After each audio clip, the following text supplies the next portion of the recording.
E maio, além das mães, é também um mês dedicado à conscientização sobre as doenças inflamatórias intestinais. A campanha Maio Roxo chama a atenção para essas doenças crônicas que afetam o trato gastrointestinal e impactam diretamente a qualidade de vida de milhares de pessoas. Hoje vamos entender melhor como identificar os sintomas e qual a importância do diagnóstico precoce. Nossas convidadas são a nutricionista Thalita Facnello e a médica pediatra a doutora Margarida Alba Winkler. Meninas, muito obrigada por terem vindo. Vou começar direto perguntando para a doutora Margarida o que são essas doenças inflamatórias intestinais? Quais são elas? Boa tarde. Boa tarde. Então, as doenças inflamatórias intestinais, elas são a doença de Crohn e a retocolite ulcerativa.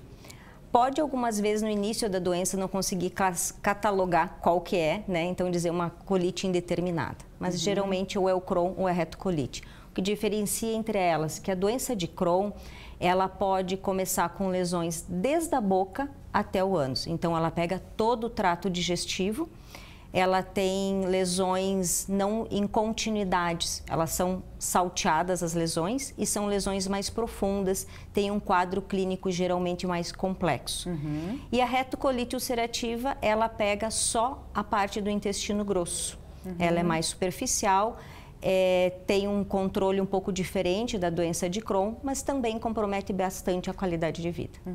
Thalita, a gente conversa com vários nutricionistas, né? Ainda bem que a profissão agora, né, está sendo bastante difundida, só que tem muita coisa na rede social e fala-se muito em intestino inflamado, né? A pessoa está inflamada. Tem a ver com isso que a doutora acabou de falar também? Pode ter a ver, mas essas doenças, elas são muito mais graves, muito mais difíceis de tratar do que propriamente uma inflamação leve, né? Então, nós temos que pensar nessas inflamações como algo que não é só deixar de comer uma coisa ou outra. Elas são... A base do tratamento, ela tem que ser conjunta entre o médico, medicação e a questão alimentar, né? A alimentação, nesses casos, ela é muito importante para não piorar esses quadros, né? Ela vai determinar o sucesso ou a qualidade de vida desse paciente passa por aquilo que ele vai estar ingerindo ou não. Doutora, como que faz o diagnóstico? Ou, na verdade, quais são os sinais, né, para as pessoas ficarem atentas aí e procurar um especialista? Então, os sinais podem começar desde uma dor abdominal, presença de quando você vai fazer um exame físico, uma massa abdominal, mas o mais comum é a diarreia, né, que não precisa ser uma diarreia contínua, mas uma diarreia que pode ser, tipo, tem um dia, 2, 3, daqui a pouco fica uma semana sem, daqui a pouco eu tenho de novo. A presença de sangue nas fezes, né, emagrecimento, né, dor abdominal. E pode, às vezes, ter também sintomas extraintestinais, que a gente diz dores articulares, cansaço, anemia, que são consequência dessa inflamação. Que daí já está um pouquinho mais avançado, seria isso? Isso. Você é pediatra, né? Sim. E qual é a faixa etária? Tem predominância alguma faixa etária ou pode atingir qualquer idade? As doenças inflamatórias intestinais, ela tem um pico ali por volta dos 20 anos de idade, ali na adolescência, né? Ali ela tem um pico de incidência, né? Mas pode acontecer desde o recém-nascido, infelizmente, tá? Então, mas não é tão comum na infância, mas tem aumentado muito em todas as faixas etárias e principalmente na pediatria. Por quê? É isso que a gente gostaria de saber. A doença inflamatória intestinal, ela tem um aspecto assim, que ela é muito mais incidente, muito mais prevalente nos Estados Unidos e Canadá. Mas ela tem aumentado em todos os países, inclusive nos subdesenvolvidos também. E se pensa, se fala muito da questão da alimentação processada, né? Então, a questão da química, as coisas que são usadas na alimentação processada, que é muito nesses países, né? Estados Unidos e Canadá. E a gente acaba tendo mais acesso também agora, né? Isso, né? Mas assim, tem uma questão genética, sim, né? Mas a gente sabe que 30% da nossa genética vai se manifestar ou não, dependendo de como a gente se cuida, né? E aí eu já ia perguntar para a Thalita o que evitar, mas a doutora acabou falando dos processados, ultraprocessados.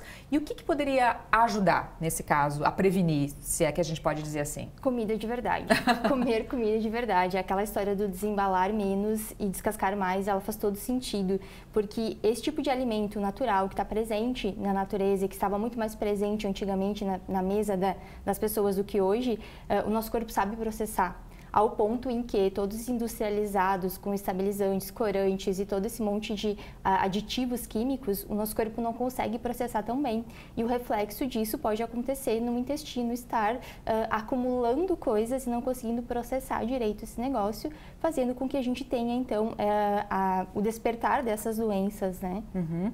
O probiótico, o prebiótico, que se fala muito, ajuda realmente? Eles podem auxiliar, mas depende do caso, depende da fase da doença, né? Um probiótico, eu sempre digo que você não pode passar uma cera num chão sujo, e o probiótico seria isso lá no intestino. Se está muito inflamado, se tem ali muita coisa ainda para ajustar antes, é melhor começar a comer de verdade e depois, no momento apropriado, entrar com um probiótico, para daí sim ele ter um efeito. Porque senão ele pode causar um efeito contrário e ser uma piora do quadro. Sim, sim. Doutora, e como que funciona o tratamento, né? Fora a alimentação, como que é o tratamento nesses casos?